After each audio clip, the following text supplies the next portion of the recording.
ile neno haitakuwepo. Watakuwa mbioni kutafuta wokovu, wokovu hautakuwepo. Watakimbia wakitafuta uponyaji, uponyaji hautakuwepo. Maana itakuwa ni siku ya Bwana, itakuwa ni siku ya hukumu. Neno la Bwana lasema hivi, waliosikiliza ile neno likaingia ndani yao, watarukaruka kama ndama wametoka zizini, bali kilio kitakuwa juu ya wale ambao walifunga masikio yao, walidharau lile neno. Kwao kutakuwa na maombolezo. Amen.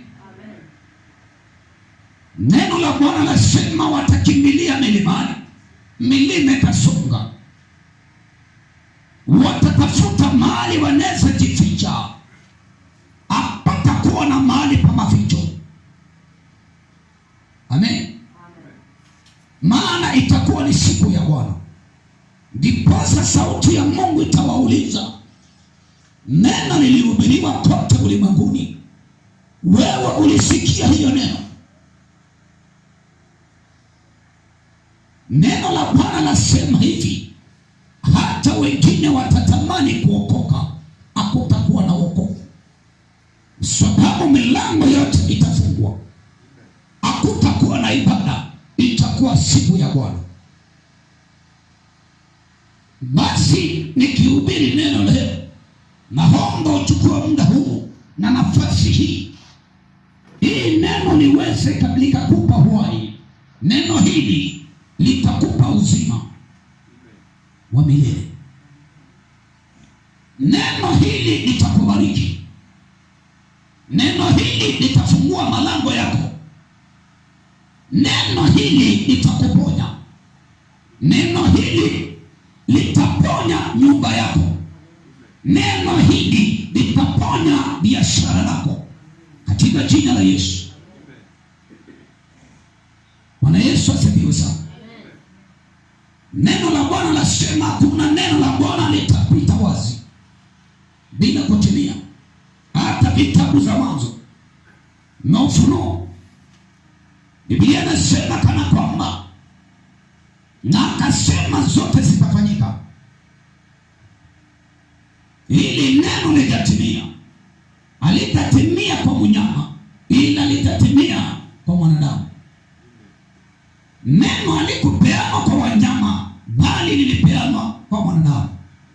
Mungu akaona ni wema kitabu cha Mwanzo aumbe mwanadamu na umbo lake.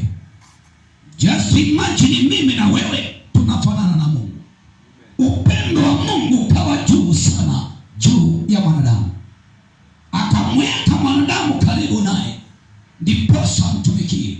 Lakini wengi walimkataa. Akatuma nuru juu ya ulimwengu, wengi walikataa nuru na kaipokea giza. Haleluya. Naomba dada, ndugu yangu, dadangu, naomba ndugu yangu, uipokee neno leo, upokee nuru na uikatae giza, kwa sababu giza ni ya ulimwengu, nuru ni ya kule juu.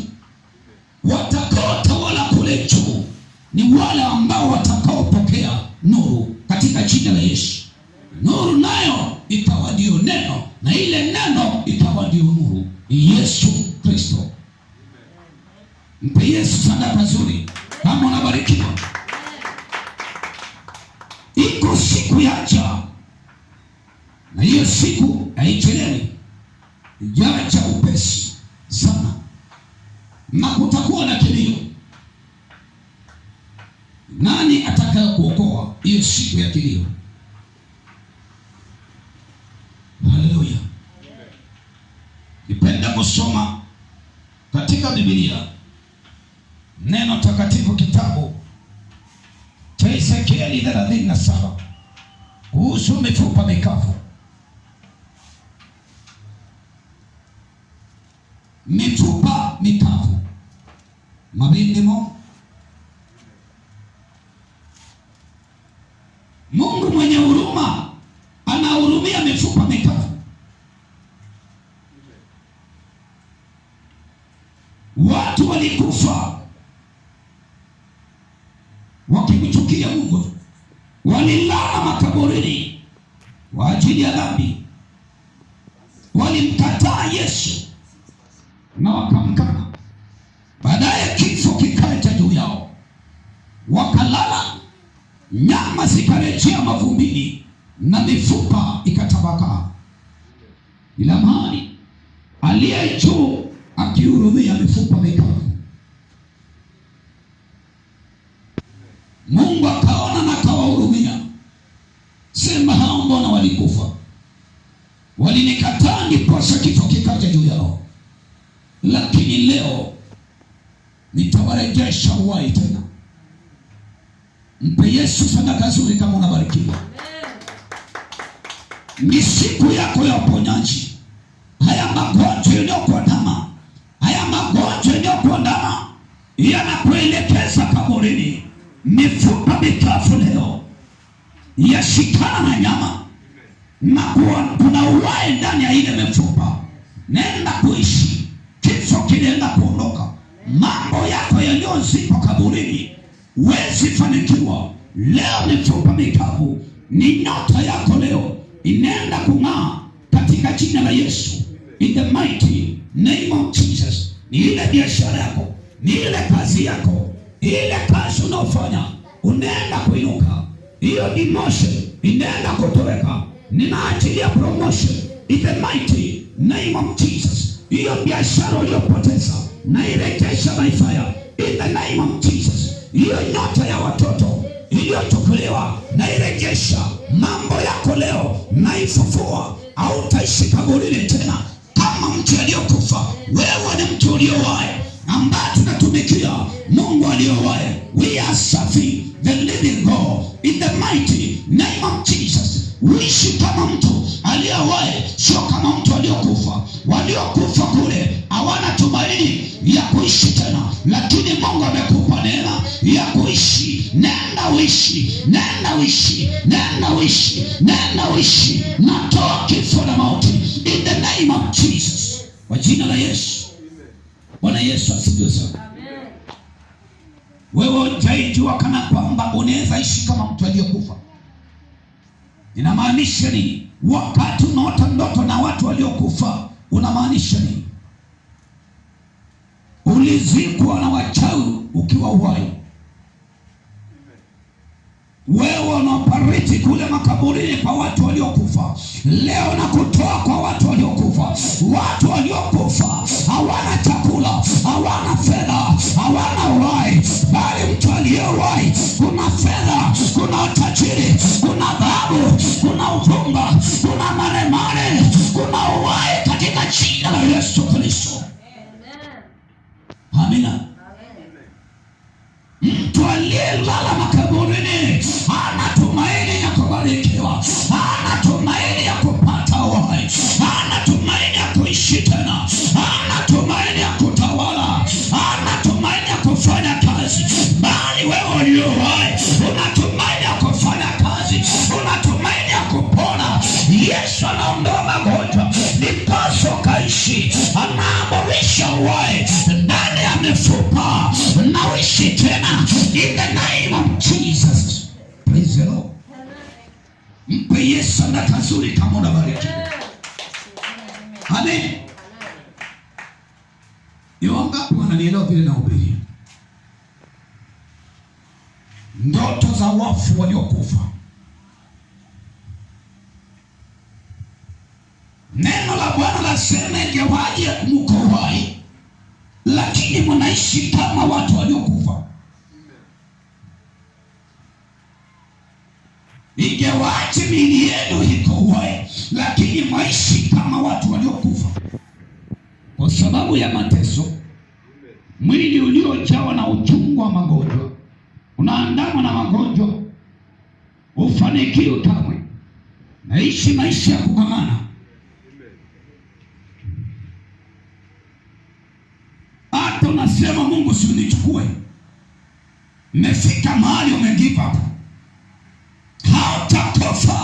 Mungu anakupenda, Mungu anakuhitaji ufanye kazi yake. In the name of Jesus. Ndani ya mifupa mikavu kuna uhai.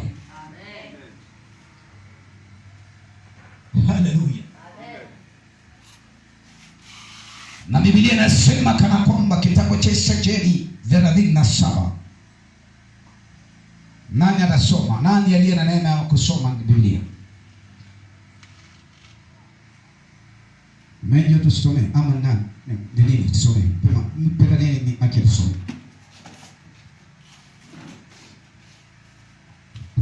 Haleluya.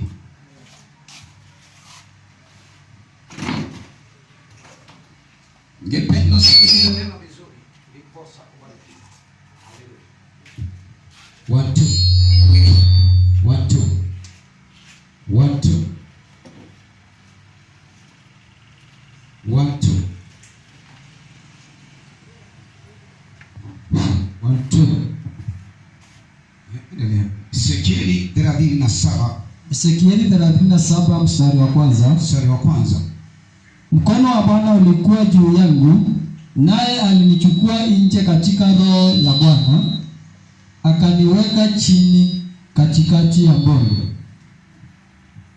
Naye mkono wa Bwana ukawa juu ya Ezekieli, akabeba rohoni. Roho wa Bwana akaja juu ya Ezekieli. Roho Mtakatifu akaja na kutua juu ya Ezekieli, na akanena naye akamwambia, njoo mwanangu, nikuonyeshe mambo makuu na mambo ya ajabu. Haleluya. Twende kazi.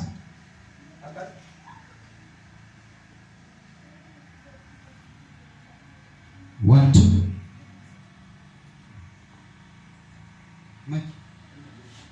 ina betu. Haleluya. Ama usimame hapo usome tu.